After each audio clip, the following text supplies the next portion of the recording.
Hey, what's up everybody? Welcome to my channel and to this video. Today we're going to be saving some huge space in the garage. We're going to be installing a wall bike rack, one that actually swivels, kind of like turning pages. We've got Papa Bear, Mama Bear, Daughter Bear, and Baby Boy Bear bikes. So 4 bikes in total. This comes in a kit. We're going to get it installed securely and safely. I'm going to show you how to do it from start to finish. So let's get started. All right, we just moved and we've got some pretty tight space here.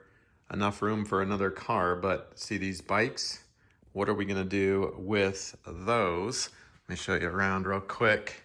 I know, don't judge, we just moved, like I said, but long story short, the bikes are gonna go right here against this wall.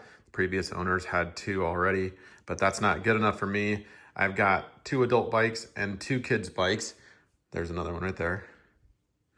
And we're gonna put them on this wall, and I want them to be swinging this way. And so that I think is gonna be a good space saver. Shouldn't affect the car, so they can hang out a little bit, but I want them to be as low profile as possible. So we're gonna get these new racks installed. Let me show you what I have. I went with this kit right here. It comes in a box delivered to your doorstep. Amazon, baby, what can I say? Links down in the description below for this one and other recommended products, but here it is out of the box. Brand new. Let me get it out for you so you can see what to expect with this particular kit. It's pretty heavy duty, nothing cheap about it. These are hefty and high quality products, which is always reassuring and welcomed news since there's so much cheap crap out there. Let me explain what's what here. All right, so we've got one of these times 4, okay? 4 bikes. And these will be your top racks, the ones that actually pivot and swing. And then we've got 4 of these plates with these little bracket pieces that kind of stabilize the back wheel. There'll be 4 of those, 1, 2, 3, 4, 1 for each bike. This will be on the south side of the wall. And then we've got 4 packages of bolts, screws, anchors, and these 2 little black caps that will cover the top or the tips of the screws or anchors. Not anchors, but screws or bolts, whichever one you end up using. If you've got concrete walls or if you've got 2x4 behind drywall, it'll kind of depend, but we'll get this out in the garage, get this set up, and we'll measure the bikes and then get it installed.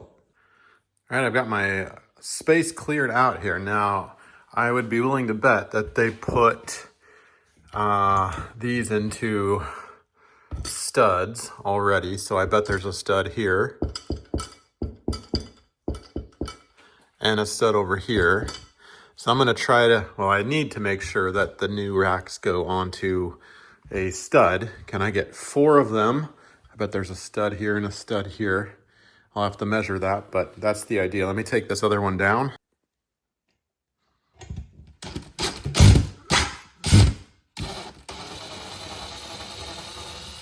All right, that's out of there. Next, I have my stud finder. Yeah, there's gonna be a stud running right there, which is going to be close to my miter saw stand, which I'm not too thrilled about because I wanted to fit all the bikes right here, so I may have to move that. And then, yeah, we've got another one there. So we're just going to be marking these, okay? Another one right there, and another one right there. Now, how far apart we want to space the bikes depends probably on the size of the bike, type of the bike, and whatnot. And if we want to make them a little closer, not take up the entire wall, if that's possible, we've got these drywall anchors that are pretty heavy duty. I'm going to be using those if applicable. All right, so what we're going to do first, we're going to figure out which bike is going to go where. I'm going to do Papa Bear, Mama Bear, Baby Girl Bear, Baby Boy Bear. So this bike is mine. This will be furthest to the left. And then we'll do Mama Bear's bike, and then Baby Girl's bike, and Baby Boy's bike after that. So I've got this one lined up over here. We're gonna put the back tire against the wall, and we're gonna bring it out about 7 inches or so from the wall, just to get kind of a baseline measurement. So let's see, about right there. So the back tire is going to be about 7 or so inches from the wall. So when we transfer our measurements, that means the back tire will actually be 7 to 8 inches off the wall because we don't want it touching the ground necessarily. So next we're gonna take this thing, just one of these, and make sure it's the correct way, like this. And we're gonna put the tire straight, bend this forward just a little bit so it doesn't tip on me. And I'm gonna hold it here with one hand. And we're gonna put that right there. I'm gonna lift the tire up just so it rests on there, okay? And then we're gonna measure from here to there to figure out the length because then we'll transfer that length to the wall and then we'll have our measurements for the top bracket here.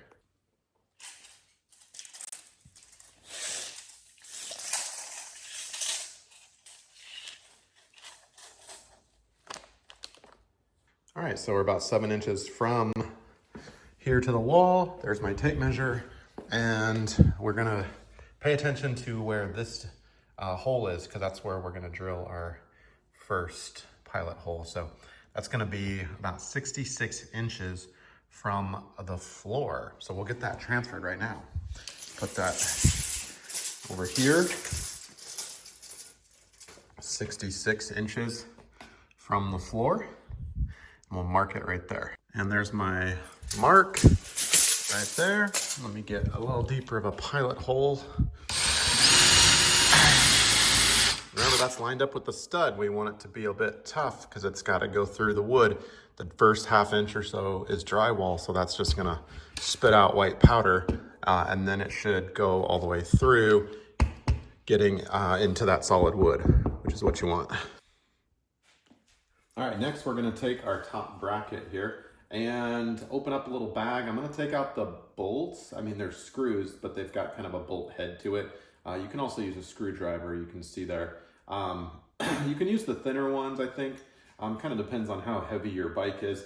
I'm gonna opt for the bigger ones just to err on the side of caution.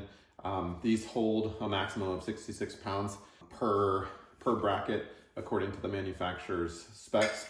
I don't think I'm gonna have anything that heavy on there, but we're gonna be a little safer here. And so with our first pilot hole drilled, we're gonna go ahead and get this one secured. Notice I've got a 10 millimeter socket here, and that'll fit nicely right over the head of that. And then I've got an extension because I don't wanna scratch up the actual top bracket here. So let's go ahead and get this in.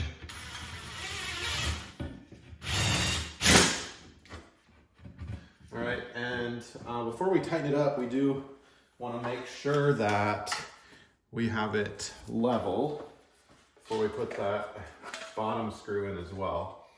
So I've got my level here. Yeah, we just want to make sure that bubble goes right between.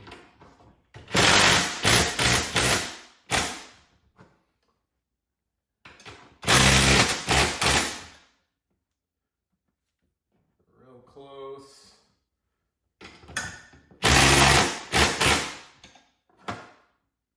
All right, and that's going to be pretty secure. Now that'll give us an opportunity to drill our pilot hole here on the bottom one and then tighten that up. Now if you wanted to mark those beforehand, where the holes are, and drill your pilot hole first, that could be good because you can see the top of my drill is spinning, so I have to come in a bit at an angle here.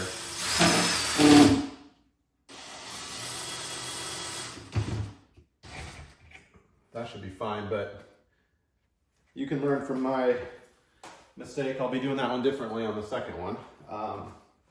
But all good. Now I've got my other bolt here, and we'll go ahead and get that started.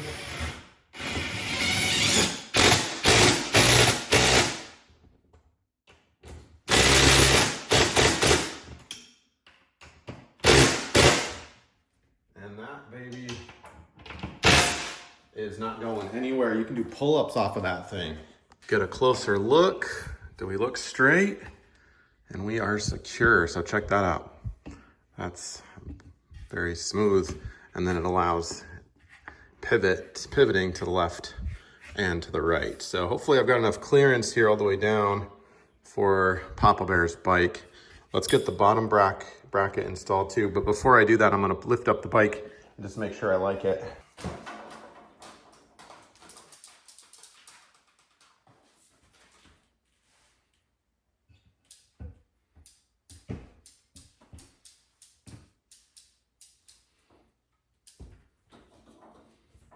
Okay, not too bad.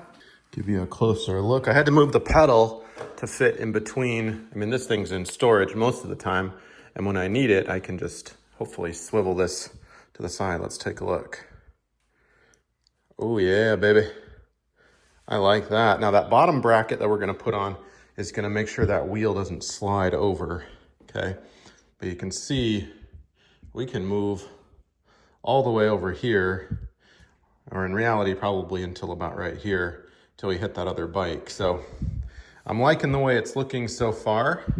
I'm glad I opted for the beefier bolts into the wood because I do feel like that's a lot of weight, even though I don't think we're close to 66 pounds.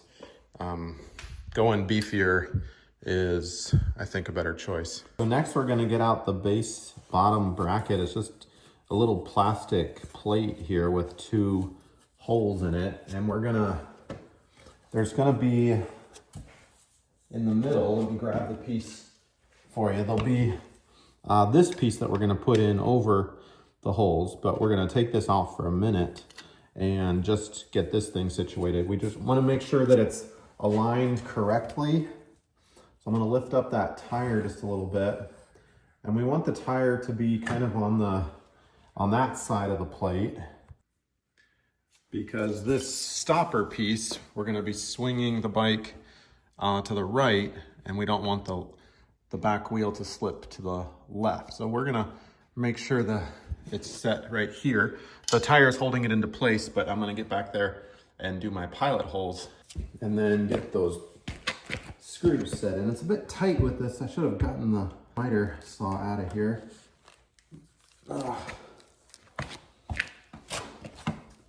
I'm gonna make this work though, you just wait.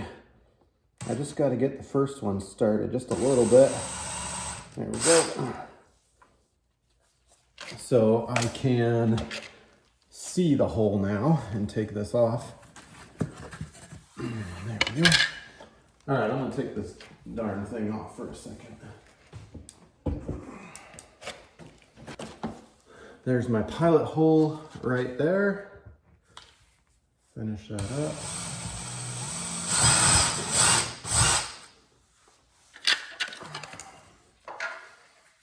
And we're gonna make sure, got my level here too. And this time we're gonna use these little screws, not the big beefier ones. Got my top pilot hole drilled and my bottom one. Make sure that's drilled as well. Okay, so it is gonna be nice and straight. I've got my level here to make sure. So I did all that. So pilot holes drilled. Next, we're gonna take this separator, divider piece, and put it into the groove, okay? And then we're gonna put our screws, not the beefy screws, but the little ones. That's why they gave us these little ones, would be my guess. We don't need the beefy ones, and there isn't really enough room. So we're gonna just use the 2 screws provided. No anchors, because we're going into 2x4, and we're gonna get that set. And the screw will go right through the divider. There's a hole in the divider, and that's what's gonna pin down the divider to the bracket.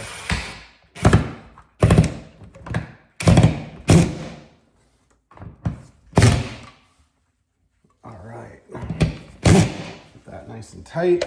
Give you a look there. So again, there's where I put the screw, get that in focus for you. And then there's one right under there, and that holds that in place.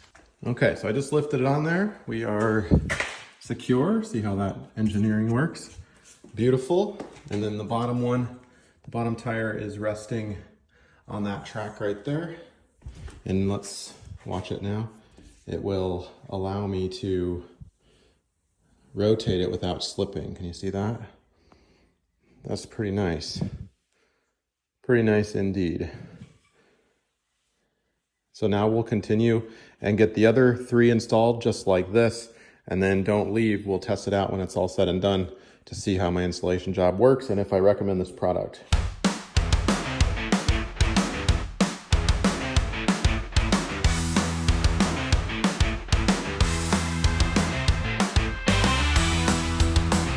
All right, home stretch, baby. Let's try it out. Now the kiddos probably cannot lift this. Ooh, dragging the fender. Kiddos probably cannot lift this even though it's just a few inches. It still requires them to lift the entire bike. So, but yeah, overall I think it is totally gonna work. I did have a change of plans a little bit. I mentioned Papa Bear, Mama Bear. I didn't like how the studs meant that the last bike would be over here so close to the walkway. So game time decision, I mounted baby boy's bike here in the middle off of a stud, no concrete. I am a crazy mofo. What I did was, let me squeeze in here. I still use my heavy duty bolts here, but I used those screw-in drywall anchors. Those things are awesome. One of them broke off, no worries. Even if it breaks off, it can still get an incredibly strong bite. But that said, I did choose to do that with the lighter bike as opposed to one of the adult bikes. But it's like really on there. So I am confident that this thing isn't gonna move or go anywhere. So let me get out of here. And then let's page turn a little bit. So we've got this one's that way. Let's see, can actually go all the way over here. Pretty darn close. I think that's gonna be just fine if we need it. Let's swing this one over. And then this one. Ooh, that's tight, I like it. And then Daddy Bears. Okay. Well, what do y'all think? Do you like this bike rack? I think it works a lot better for my particular setup compared to like hanging it on the ceiling or, whatever else, keeping them outside. I am gonna go with this, and if the wife gets home, she might actually tell me this one's no good. I might try to put that using a drywall anchor over a little bit more. Another idea, if you're not comfortable with the drywall anchor, you could get a horizontal, like a 1x4 piece of wood, attach it horizontally to the stud here and the stud here, and then that would give you, it's gotta be wide, probably like a 1x8 or a 1x10, basically kind of a beam this way, just a short one that would allow you to mount onto the beam as opposed to the studs behind the wall. The beam would be mounted to the studs. Anyway, just an idea for you to help you with your configuration. The last step is to take these little provided caps and just cover up. I don't know, it's just aesthetic, but doesn't really bother me too much, but maybe it does you. And those just pop on like that, 2 on each one, and there's none on the bottom. So I'm gonna call this good and a win and a recommended product. I really like this. This seems to be a huge space saver and I'm keeping it. So hopefully this helped you out. Thanks for being with me.